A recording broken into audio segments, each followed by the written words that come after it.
तो supreme court ने recently अभी कुछ रेयर चीज़ करी है और वो ये है अप्रूवल ऑफ अपॉइंटिंग 5 रिटायर्ड जजेस again to the high court.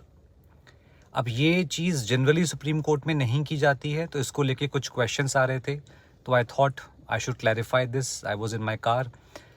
तो आर्टिकल 224A ये अलाउ करता है हाई कोर्ट्स के लिए, और आर्टिकल 128 सेम चीज़ अलाउ करता है सुप्रीम कोर्ट के लिए कि अगर चीफ जस्टिस चाहें तो वो रिटायर्ड जजेस का अपॉइंटमेंट रिक्वेस्ट कर सकते हैं with the previous consent of the president.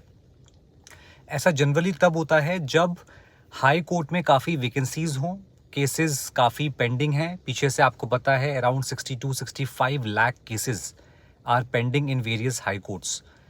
तो जब तक रेगुलर जजेस का अपॉइंटमेंट हो या उसमें अगर डिले हो रही है, so until then the chief justice can request for the appointment of retired जजेस।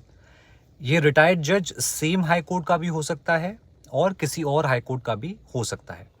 सुप्रीम कोर्ट के लिए अगर सेम चीज़ करनी है चीफ जस्टिस को, तो वो जो जज है या तो वो सुप्रीम कोर्ट का रिटायर्ड जज होगा या हाई कोर्ट का रिटायर्ड जज होगा, provided he is eligible to become Supreme Court judge. And you all know that a High Court judge becomes eligible to be appointed as Supreme Court judge after 5 years of judgeship in the High Court. अच्छा, जब भी किसी retired जज को request किया जाता है कि भाई आप फिर से आ जाइए हाई कोर्ट में या सुप्रीम कोर्ट में, हमारे पास काम बहुत ज़्यादा है, केसेस बहुत ज़्यादा पेंडिंग हैं, तो क्या ये बाइंडिंग है रिक्वेस्ट उस रिटायर्ड जज के ऊपर? The answer is no. It is not binding.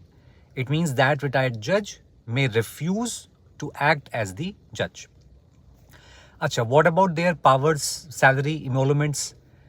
तो दोनों के केस में, चाहे वो सुप्रीम कोर्ट है या हाई कोर्ट है, अगर रिटायर्ड जजेस को आप रीअपॉइंट कर रहे हो, तो जो इनको इमोल्यूमेंट्स मिलेंगे, अलाउंसेस मिलेंगे, वो मिलेंगे according to the president of India, not according to our regular जजेस of high court and supreme court. हाँ, in terms of their jurisdictional power, जो उनकी जुडिशियल पावर्स होंगी, जो जुरिस्डिक्शन होगी, वो सेम होगी एज दैट ऑफ रेगुलर जजेस, but otherwise they will not be considered as regular judges. So I hope this clarifies the concept of appointing retired judges to High Court or Supreme Court.